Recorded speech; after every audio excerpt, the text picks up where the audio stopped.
In less than 2 months, the wedding guests who had dragged a black man out of a ballroom were sitting in a courtroom, watching a judge grant an injunction against the venue that helped them do it. They looked at his dark green work polo, still damp, diesel on the hands, mud on the boots. One guest put a hand flat on his chest. Another gripped his elbow from behind. 2 security guards finished the job. 200 people watched. Not one said stop. The bride's mother's voice caught on a security radio. He is a garbage man. Get him out before photos. The man they threw out collects garbage for a living. He is also the groom's brother, and his father is a sitting county judge. This wasn't about a polo shirt. This was about 6 years on a garbage truck and 4 overtime Saturdays to buy a tuxedo he never got to wear for his own brother's wedding. Have you ever been judged before you spoke a single word? Drop it in the comments. This is where it begins. Saturday morning, June 28th, Belmont Springs, Virginia. Gregory Owens wakes at 5:15. A rescue mutt named Rudy noses his palm off the mattress. The apartment is 1 bedroom, East Belmont. Clean floors, second-hand couch, a bookshelf heavy with James Baldwin and motorcycle repair manuals. On the closet door, still in its dry cleaning bag, hangs a tuxedo he picked up 3 days ago. Today, his half-brother Derek gets married. Gregory is the best man. He brews coffee in a pot that gurgles like it's arguing with itself, pours a bowl of kibble for Rudy, stands in the kitchen doorway and looks at the tuxedo. He bought it with overtime money, 4 consecutive Saturdays on the early route. Tuxedo money doesn't come easy on a garbage collector's salary, but Gregory doesn't complain about things that cost effort. He complains about things that cost dignity. There's a difference. Gregory Owens collects garbage for the city of Belmont Springs. Has for 6 years. He drives the truck on the Elm to Oak route starting at 5:30 every morning. When a crew member calls in sick, Gregory climbs down and pulls the bins himself. His back aches most Mondays. His hands carry a permanent ghost of diesel no matter how many times he scrubs. The nails never come fully clean. He stopped being self-conscious about it around year 3. His crew calls him G. He's the first to clock in, the last to leave. He and Derek share a father, Judge Harold Owens, 63, one of the most respected circuit court judges in the county. Different mothers. Gregory's mother, Clara, was a school librarian who read to him every night until he was 12. She died of ovarian cancer when Gregory was 19, 3 months from diagnosis to funeral. Harold remarried. Derek grew up in the big house on Ridgemont Lane, stone columns, circular driveway, gardener on Tuesdays. Gregory grew up in East Belmont. The zip codes are 9 miles and a different world apart. The brothers are close despite the gap. They fish together on the Rappahannock every October. They argue about football like it matters. Derek asked Gregory to be his best man before Gregory could say congratulations. Gregory said yes before Derek finished the sentence. At 3 in the afternoon, Gregory's phone buzzes. Burst water main, Elm and 4th. His deputy called in sick, 2nd time this week. Gregory looks at the tuxedo, looks at the phone. The water main won't fix itself. The crew is short. He dials his supervisor. "I'm on my way," he texts Derek. "Running late, overtime call. Save me a plate, I'll be there." Derek sends back a thumbs up and a heart. Gregory works the call out in the June heat, Virginia humidity that sits on the chest like a wet towel. Sweat darkens his polo from the collar down. His boots sink into the mud around the excavation site. He finishes at 5:45. His polo is soaked. His boots have mud caked to the sole. The tuxedo is hanging on a closet door 9 miles away, and the ceremony starts in 30 minutes. He does the math. There isn't enough time. He drives to the Ridgemont estate in his work polo, windows down. The evening air carries the smell of cut grass and warm asphalt. He tells himself it doesn't matter what he's wearing. His brother will understand. He'll change into something later. It's fine. The framed photo of Clara sits on the passenger seat. Gregory takes it to every family event. He never explains why. He doesn't have to. He pulls into the Ridgemont Estate parking lot at 6:42. A valet in a black vest looks at his sanitation department truck, then at his polo, then at his boots. The valet reaches for a walkie-talkie. Gregory doesn't notice. He's already walking toward the garden. The outdoor ceremony is over. Guests drift from the garden toward the ballroom, heels clicking on flagstone, laughter carrying across the lawn, the scent of gardenias hanging in the humid air like a curtain.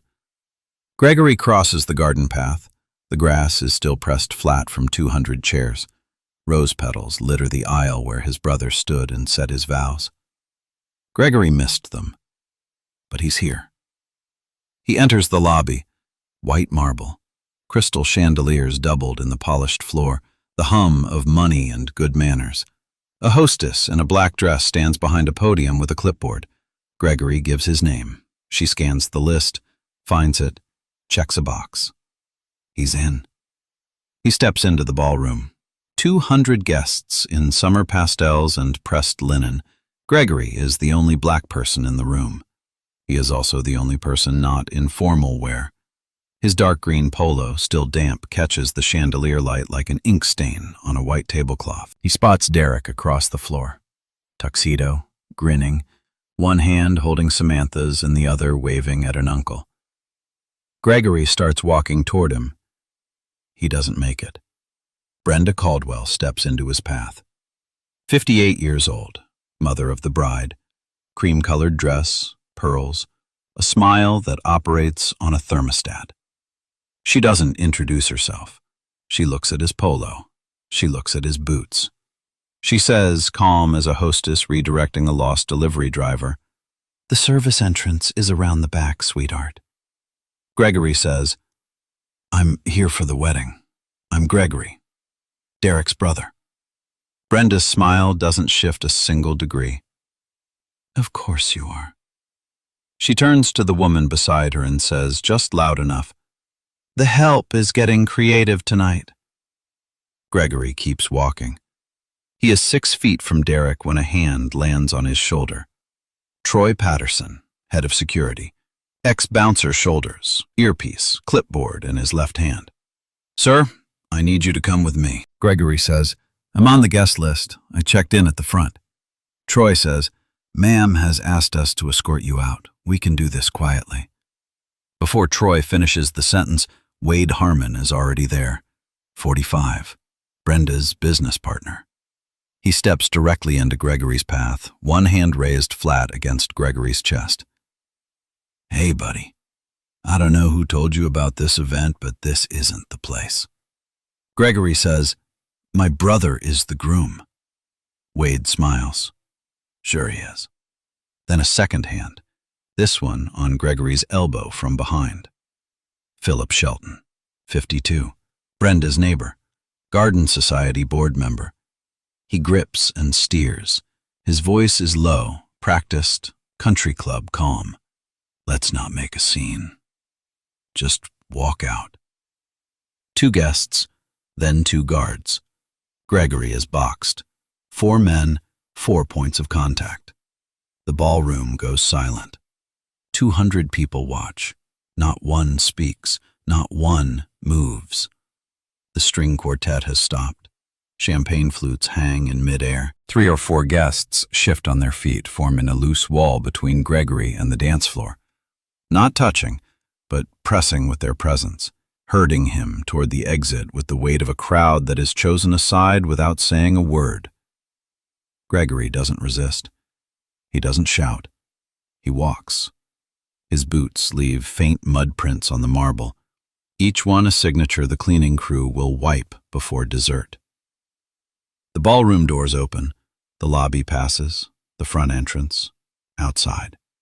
The garden air hits his face, warm, thick, sweet with gardenias from the ceremony he never got to see. In the ballroom, a guest named Elaine Foster is holding her phone. She's been live streaming on Instagram for her college friends. The camera caught everything. Brenda's gesture, Wade's palm on Gregory's chest, Philip's grip on his elbow, Troy stepping in to finish the job, and the walk. 38 seconds of silence and shoe leather. The audio picks up one clear phrase from Brenda, spoken to no one and everyone. Before he ruins the photos. At the lobby door, Gregory turns back. Derek is pushing through the crowd. Their eyes meet across 60 feet of marble in silence. Derek mouths 2 words. "I'm sorry." The door closes. Gregory stands in the parking lot. The sun hasn't fully set. Fireflies pulse above the boxwood hedges. His truck is right where he left it. Clara's photo is on the passenger seat. He sits in the driver's seat for 11 minutes before he turns the key. Elaine Foster's live stream is still recording. She doesn't know it yet, but 2.1 million people are about to watch. Sunday morning, June 29th, 9 a.m. Elaine Foster's Instagram Live has been screen recorded, cropped, and reposted. By 9, it has 200,000 views. By noon, 800,000. By midnight, 2.1 million. The number keeps climbing the way water rises in a basement. You don't notice until it's at your knees. The video is 38 seconds long. That's all it takes. Wade Harmon's palm flat against a man's chest. Philip Shelton's hand clamped on an elbow. Troy Patterson stepping in with a second guard. 200 guests watching like marble statues. And the walk. Boot prints on polished stone, shoulders square, no resistance, no shouting. Just a man in a green polo being pushed through a ballroom he was invited to. The hashtag wedding while black trends for 16 hours. Comment sections fill with fury, disbelief, and personal echoes. This happened to me at a country club in Charleston. My cousin got stopped at a hotel lobby in his own building. They didn't even check the list. The algorithm picks it up and pushes it. Twitter, TikTok, Reddit threads with 14,000 upvotes. Facebook shares into community groups across 6 states. Monday, 11 a.m. The Ridgemont Estate issues a statement. We take the safety and comfort of all guests seriously. Our staff followed established protocols. We are reviewing the incident and will take appropriate action if warranted. No apology. No acknowledgement of race. No mention of the 2 guests who made first contact before security intervened. The statement is 112 words long. The word protocols appears 3 times. The word sorry appears 0 times. Protocols. Remember it. It will matter later. Brenda Caldwell's social media accounts go private by Monday afternoon. Her real estate firm scrubs her bio from the company website. Through a spokesperson, she issues 4 sentences. This is a family matter. I acted out of concern for the safety of the event.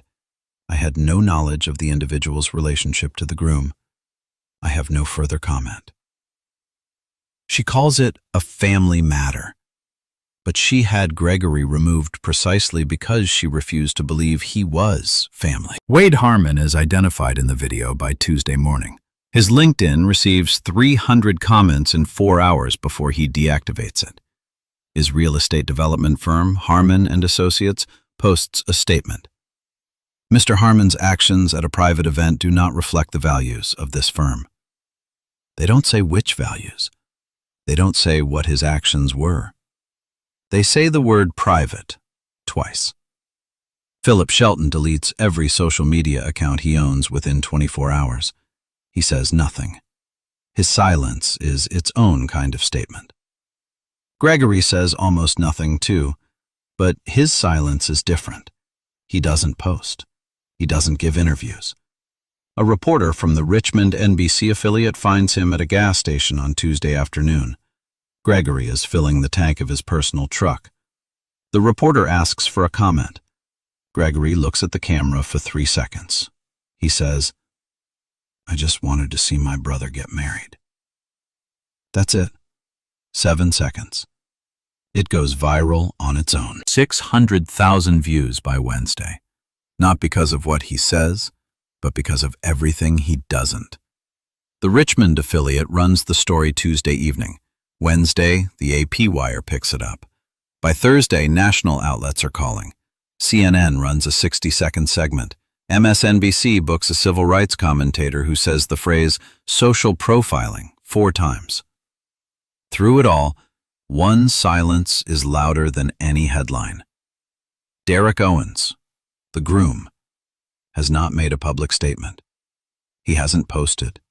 He hasn't been interviewed. His honeymoon was supposed to start that Monday. He and Samantha are in the Outer Banks. The ocean is right outside the window. Derek spends most of his time on his phone, reading comments he can't answer and calls he doesn't pick up. Samantha sits beside him and says nothing. She knows what her mother did. She hasn't called Brenda back. The narrator notes this without judgment, but the audience feels it. A brother was thrown out of a brother's wedding, and the brother who stayed hasn't said a word. On Tuesday afternoon, July 1st, at 2 p.m., a woman in Richmond opens the Ridgemont Estates press statement on her laptop. She doesn't watch the viral video. She reads the statement. She counts the word protocols. She opens a new browser tab and types Belmont County Public Records. Her name is Nora Whitfield. She's 38, investigative reporter for the Belmont Courier. She doesn't write stories about viral videos. She writes stories about patterns. She picks up her phone and calls a number she found in a county employee directory. Gregory Owens answers on the 4th ring. Nora introduces herself. She asks one question. Has anyone from the venue contacted you to apologize?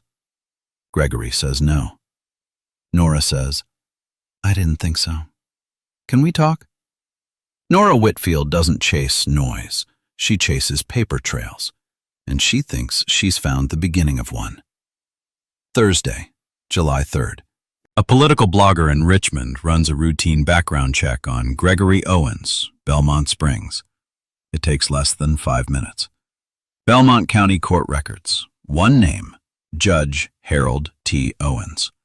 A 2018 profile in the Virginia Bar Association Quarterly. 2 sons listed, Derek Owens, Gregory Owens. A photograph accompanies the article. Harold in his robes, one arm around each son at the annual Bar Association dinner. Both young men smiling.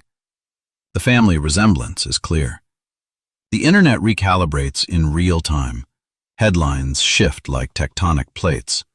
Wedding guests eject judge's son. Bride's mother ordered removal of groom's own brother. Garbage man thrown from wedding was best man and a judge's son. The man Brenda Caldwell called the help. The man Wade Harmon pressed his palm against. The man Philip Shelton steered by the elbow. He shares a last name with a sitting county judge. He was on the guest list. He was supposed to give a toast. Brenda's circle reacts like a building losing load-bearing walls. 3 members of the Garden Society resign their memberships within 48 hours. Her real estate firm issues a second statement, this time using the word unaffiliated. Wade Harmon's firm cancels a joint listing with Brenda's agency. The distance between allies grows with every headline. But the status flip cuts deeper than lineage. Because here is the thing the internet argues about for the next 72 hours. Gregory Owens is a garbage collector. That's his job. That's what Brenda saw, and she wasn't wrong about the uniform. She was wrong about what it meant. A reporter calls Gregory for comment. She says the word karma. Gregory corrects her. It shouldn't matter whose son I am. A garbage man has the same right to be at his brother's wedding as anyone else in that room. The quote circulates. It's not a soundbite designed for virality. It's a man saying something obvious that shouldn't need to be said. Judge Harold Owens makes no public statement. Through a court spokesperson, one sentence. Judge Owens is aware of the incident involving his family. He will recuse himself from any related proceedings. Harold is a man who lets the law speak. He taught Gregory the same discipline.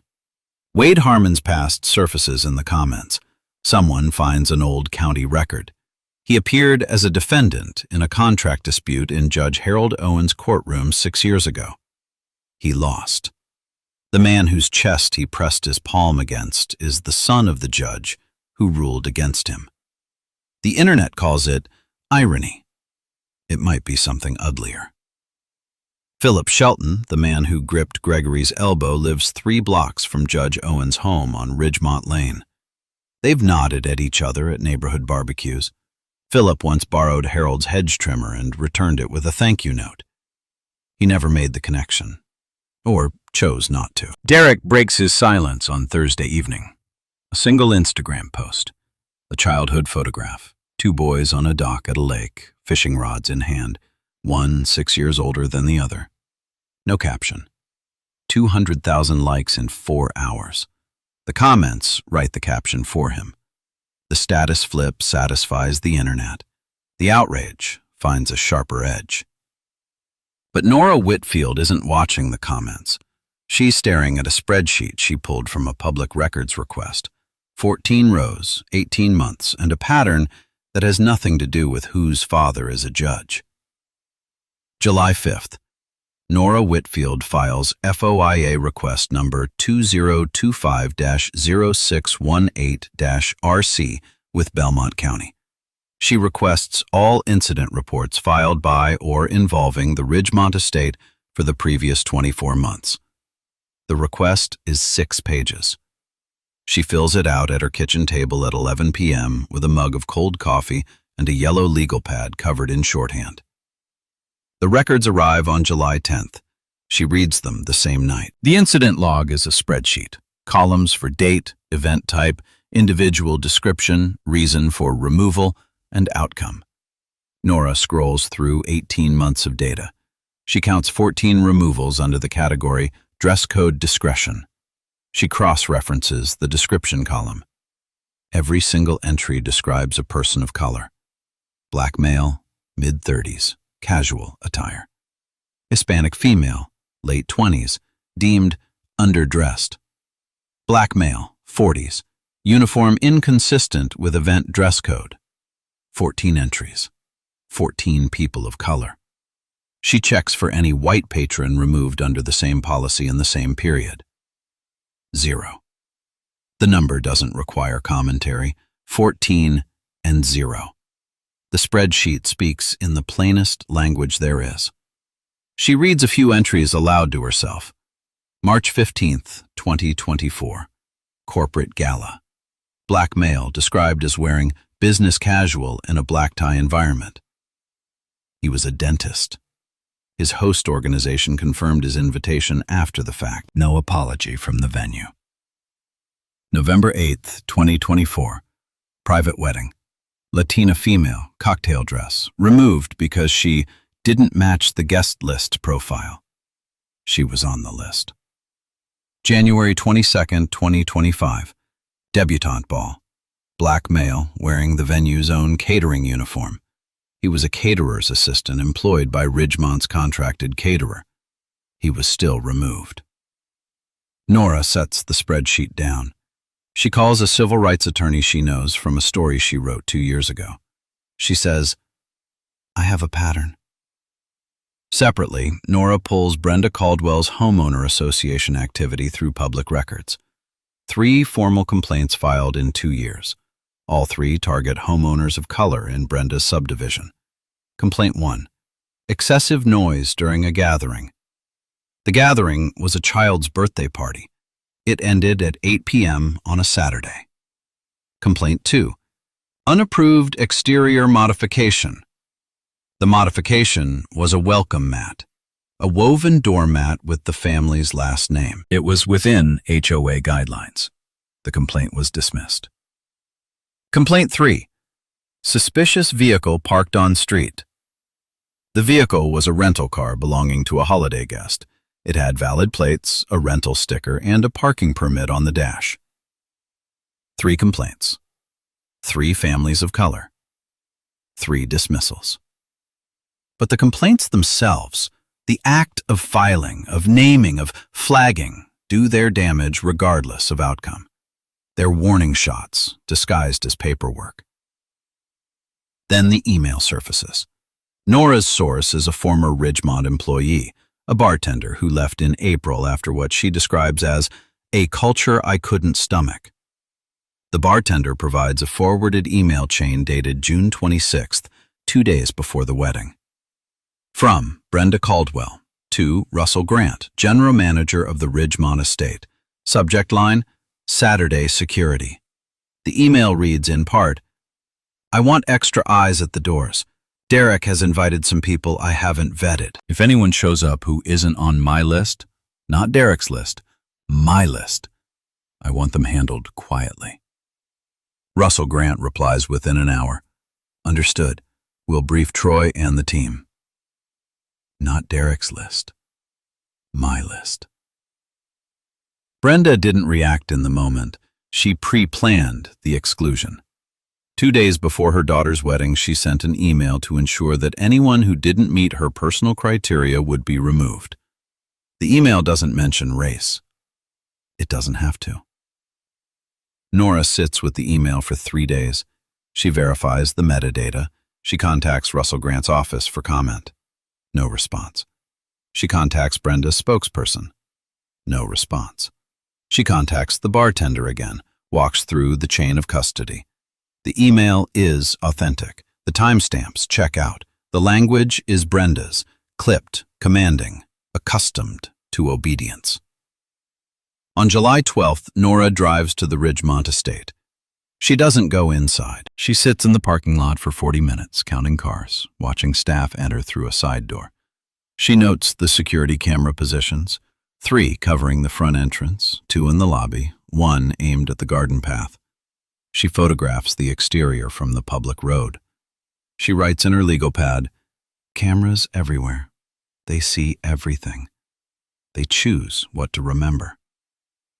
Nora's article drops on July 14th, front page of the Belmont Courier's website.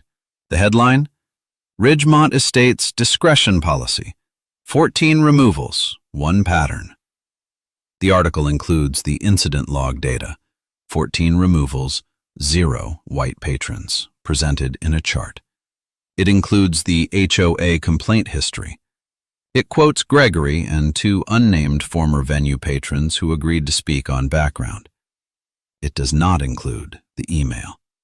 Nora is saving that. A good reporter knows when to show the hand and when to hold the ace. Local television picks up the story that evening. The Richmond NBC affiliate leads with it at 6. The Richmond Times-Dispatch runs a follow-up the next day with their own records request, confirming the Courier's numbers. 3 event bookings at the Ridgemont estate are canceled within 1 week, according to an anonymous venue employee. A 4th, a corporate holiday gala for a Richmond law firm, quietly moves to a different venue without public announcement. The estate's Yelp page drops from 4.2 stars to 2.1. The 1-star reviews cite the article by name. Russell Grant, the estate's general manager, breaks his silence on July 15th with a statement that reads like it was drafted by 3 lawyers and approved by none of them. Ridgemont Estate is committed to providing a welcoming environment for all guests. We are conducting an internal review of our guest screening procedures. He does not address the 14 removals. He does not address the 0. He uses the word committed and the word review and the word procedures. He does not use the word sorry. Gregory reads Nora's article at his kitchen table on the evening it publishes. Rudy lies at his feet, chin on Gregory's boot. Gregory scrolls through the 14 entries on the incident log. He reads each one slowly. Date, event, description, outcome. He didn't know about them. None of these people knew about each other. 14 separate humiliations, each one experienced alone, each one absorbed in silence, each one filed into a spreadsheet column and forgotten by the institution that caused it. He calls Nora at 9:15 p.m. His voice is steady, but slower than usual. "I thought it was just me." Nora says, "It's never just one person, Gregory. It never is." If you've ever watched someone powerful try to bury the truth, drop a comment below. Has it worked? Keep listening. The clipboard at the front desk, the one Gregory saw when he checked in at 6:42, fed the incident log. The incident log fed the pattern. The pattern is feeding the case. And the email Nora hasn't published yet will feed something else entirely. Nora's article has 400,000 reads in 2 days. The Belmont Courier's website crashes twice from traffic. Brenda Caldwell hasn't responded. But on July 18th, her attorney will. July 18th. The pushback arrives in legal letterhead. The Ridgemont Estates law firm, Crawford, Dunn and Associates, sends a cease and desist to the Belmont Courier's editorial office. The letter is 9 pages. It accuses Nora Whitfield of reckless disregard for proprietary business information, tortious interference with contractual relationships, and publication of unverified claims designed to inflict reputational harm. It demands retraction of the article within 72 hours and threatens a defamation suit seeking damages in excess of $2 million. Nora's editor, a man named Bill Stratton, who has run the Courier for 21 years, calls her into his office. He sets the letter on the desk between them. He doesn't kill the story, but he says, "Triple source everything from here. Every line, every number. I need this bulletproof, Nora." She nods. She expected this. Lawsuits are the price of proximity to the truth. The same week, Brenda Caldwell's attorney sends a separate letter, this one to Gregory Owens directly. It arrives in a plain white envelope at his East Belmont apartment. No return address on the envelope, just a law firm's name embossed in small gray type. Gregory opens it standing in his kitchen. The letter accuses him of making public statements designed to defame and harass Mrs. Caldwell, and threatens legal action for irreparable harm to her personal and professional reputation. It demands he cease all media contact, retract any public statements, and issue a written apology within 14 days. Gregory reads the letter at his kitchen table. Rudy sits at his feet, chin on his boot. The letter is 4 pages of legal language that boils down to a single message. Stop talking, or we'll bury you in court costs you can't afford. Through counsel, Brenda Caldwell states her position for the record. Mrs. Caldwell maintains that she asked security to verify the credentials of an individual she did not recognize, and that any suggestion of racial motivation is entirely false and defamatory. She intends to vigorously defend her reputation. The statement is neutral. The intent is not.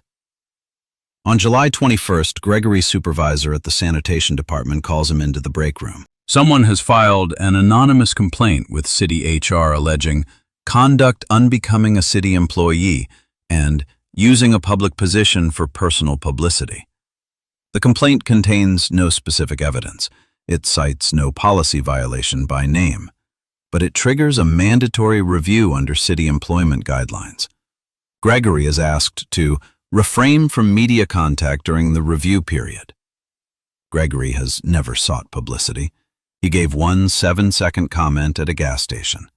The complaint was filed 2 days after Nora's article. Anonymous. No signature. No return address. The timing is precise. The narrator doesn't accuse. The timeline accuses for him. The walls are tightening. Nora's investigation slows.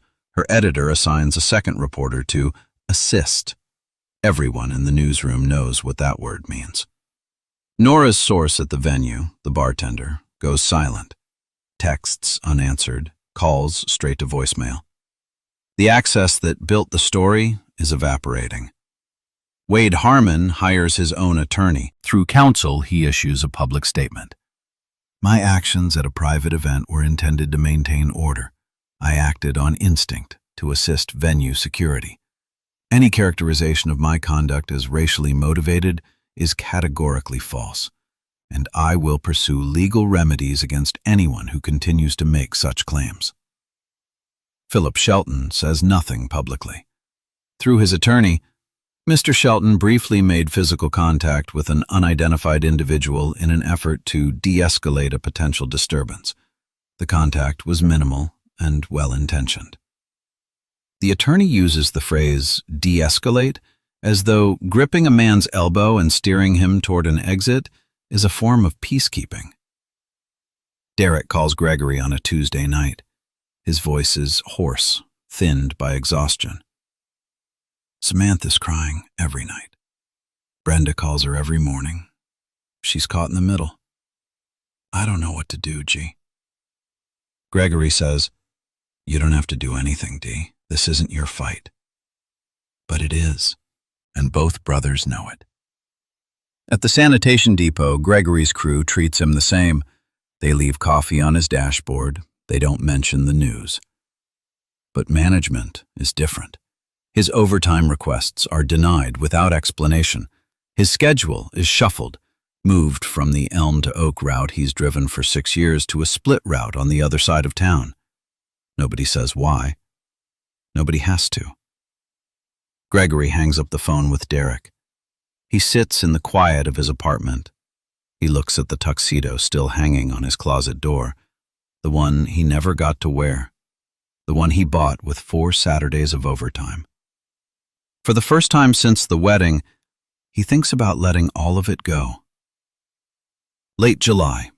The noise has stopped, not because the story is over, because the people who need it to be over are winning. Gregory stops answering calls from Nora. He goes to work. He comes home. Rudy follows him from room to room like a shadow that worries.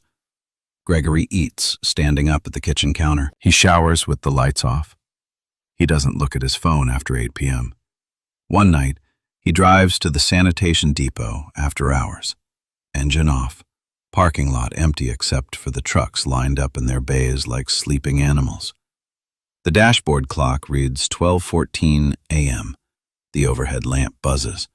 A moth circles it in tightening loops. Gregory reaches into the glove compartment and pulls out a photograph. Clara, his mother. The photo is old, 90s Kodak color, slightly faded. She's standing in front of the Belmont Springs Public Library with a stack of picture books under one arm. She's smiling at whoever is holding the camera. Gregory was probably 4. She read to him every night until he was 12. Not because he couldn't read himself, he could by 7, but because the sound of her voice in the dark meant the world was still safe. She died when he was 19. Ovarian cancer. 3 months from diagnosis to funeral. She didn't complain about the pain. She complained about the books she wouldn't finish. Gregory holds the photo with both hands. His hands, calloused, scarred across the knuckles, nails that never come fully clean no matter how hard he scrubs. These are the hands Philip Shelton didn't want anywhere near his lapel. These are the hands that grip a steering wheel at 5:30 every morning so the streets of Belmont Springs are clean before the rest of the town wakes up. The parking lot light buzzes. The moth circles. The clock changes. 12:15. His father hasn't called. Harold Owens is a man of the law, and the law says he must stay removed from any proceeding. Gregory understands this. Understanding doesn't make the phone feel lighter in his pocket. At 1:30 a.m., his phone vibrates. Derek. I should have been faster. Derek's voice cracks on the last word. I should have stopped them before they touched you. I keep replaying it, G. I see you walking out and I'm just standing there, in my tuxedo. Holding a champagne glass, doing nothing. Gregory says, You didn't do nothing. You came after me. Not fast enough. Silence. Not the awkward kind. The kind between two people who've run out of ways to say something that doesn't have words. 3 minutes. 4. Neither hangs up. Somewhere in the background of Derek's call, a clock ticks. Gregory could stop. The HR complaint would fade. The lawyers would find other targets. Brenda would declare victory at her next Garden Society meeting. Nobody would blame him. He's a garbage collector in a fight against people who own buildings. He was never supposed to be in this ring. He looks at the photo of Clara, the library behind her, the books under her arm. She was a woman who believed every person's story mattered, not because of who their father was, but because they were a person.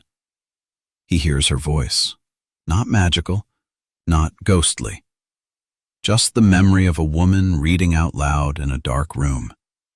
The words aren't clear. The feeling is. You don't have to shout. You just have to stay. Gregory is one phone call from walking away. What would you do? Tell me in the comments. Then hear what happens next. The next morning, Gregory puts on his work polo. He laces his boots. He drives to the depot. At 8 a.m., he calls Nora Whitfield back. August 1st. The tide doesn't turn with a single wave. It turns with 3 phone calls to the Belmont Courier's tip line, placed by 3 people who've never met each other and don't know Gregory Owens. Nora takes the calls herself. The first is a dentist from Richmond, black, 41. He attended a corporate gala at the Ridgemont Estate in March of 2024. He wore a tailored navy suit. Security pulled him aside in the lobby and asked to verify his invitation. His host organization confirmed him 20 minutes later. By then, he'd already been escorted outside. No one apologized. He drove home in silence and never told his wife what happened. The second is a woman from Henrico County, Latina, 29. She was a guest at a private wedding in November of 2024. She wore a black cocktail dress and heels. Security told her she didn't match the guest list profile. Her name was on the list. She showed them her ID. They still walked her to the door. She cried in the parking lot for 10 minutes and then drove to her mother's house and didn't talk about it for 3 months. The third is a young man from Belmont Springs itself. Black, 24, a caterer's assistant at a debutante ball in January of 2025. He was wearing the venue's own catering uniform, black pants, white shirt, Ridgemont Estate logo on the breast pocket. He was still removed. His supervisor filed a complaint with venue management. The complaint was acknowledged and never answered. 3 people, 3 events, 3 variations of the same sentence. You don't belong here. Nora stacks the statements alongside the incident log. The pattern isn't a theory anymore. It's a chorus. On August 2nd, the Virginia chapter of the ACLU contacts Gregory's attorney, a civil rights lawyer named Dana Crawford, who took the case pro bono in mid-July. The ACLU sees a pattern case. They see precedent. They want to file for a civil rights injunction against the Ridgemont Estate. August 3rd. A small rally forms outside the venue. 50 people, no megaphones, no chanting, just feet on gravel and handmade signs. One reads, 14 names, 0 apologies. Another, check your list again. A child tugs her mother's sleeve and asks what injunction means. The mother kneels down and says, it means making someone follow the rules. Gregory is there. He doesn't speak. He stands in the back row wearing his dark green work polo. Someone recognizes him. A woman, the Latina from Henrico County, the one who cried in the parking lot, walks up and takes his hand. She doesn't say anything. She doesn't have to. Her handshake lasts 4 seconds and says more than any headline. Derek Owens makes a quiet move. A $5,000 donation to the Virginia ACLU chapter. Anonymous, but Nora finds out through a source. The brothers don't discuss it. They don't need to. The ACLU files for discovery. In the discovery request, they demand all security communications from June 28th. Radio logs, text messages, internal memos. Ridgemont's attorneys object. The judge overrules. What comes back will end this. August 8th. The discovery materials arrive at the ACLU's Richmond office in 2 sealed boxes. Dana Crawford opens them with a paralegal and a digital forensics consultant. Most of the contents are routine: shift schedules, vendor contracts, insurance forms. Then they reach the security radio log from June 28th. Audio files, 36 of them, time-stamped, archived on the venue's own server. Dana plays them in order. Most are routine check-ins, gate positions, bathroom breaks, a request for more ice at the bar. Then she reaches file 22, timestamp, 1849 hours, 6:49 p.m. Troy Patterson's voice, clear and professional. Front desk confirms guest on list, name Owens, Gregory, checked in 1842. Gregory was confirmed, verified. His name matched. The system worked. What happened next was not the system. Timestamp, 1850 hours. Troy's radio is still transmitting, open mic. A second voice enters. Not Troy's. A woman's voice, close, standing beside him. Dana leans forward. The paralegal stops typing. The voice belongs to Brenda Caldwell. The words are flat and unhurried, the way someone speaks when they're accustomed to being obeyed without question. I don't care who he says he is. He is a garbage man. Look at him. Get him out before photos. Dana replays it, then replays it again. The forensics consultant confirms. The voice is consistent with other recordings of Brenda Caldwell from public real estate seminars available online. The timestamp is authentic. The file has not been altered. He is a garbage man. She didn't guess. She didn't misjudge. She knew what he was, and that was enough. His job was his crime. His skin was his sentence. The recording is 11 seconds long. 11 seconds of a woman's voice, calm and certain, reducing a man to his work uniform and the color of his skin. 11 seconds that undo 2 months of legal letters, spokesperson statements, and carefully worded denials. In part 3, Brenda murmured, "The help is getting creative." A private aside, deniable, social. Here, on a recorded radio channel, she isn't whispering. She's instructing. The escalation from attitude to action is now time-stamped and archived in the venue's own system. Her own voice, her own words, stored on a server she paid to maintain. And there is more. Same box. A printed internal memo from Russell Grant dated January 2024. Subject line, Guest Screening, Discretion Guidelines. The memo is 1 page, single-spaced. It instructs security to use visual assessment to determine guest fit and to prioritize the comfort and expectations of the hosting party. It does not mention race. It does not mention color. It doesn't need to. The incident log, 14 people of color, 0 white patrons, is the memo's real language. The words on the page are camouflage. The numbers are the truth.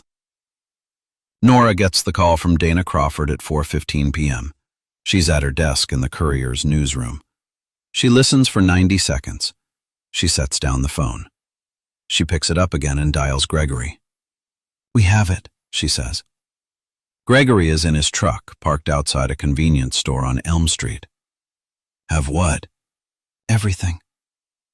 The ACLU files the recording and the internal memo as exhibits in the injunction petition. Brenda's attorney requests a continuance. The judge denies it. The hearing is set for August 18th. For the first time in this story, Brenda Caldwell will not be the one giving orders. She will be the one answering questions, under oath, on the record, with her own voice playing through courtroom speakers. August 18th, Circuit Court of Belmont County, case number 25-CV-3041. The courtroom smells like old wood and floor polish.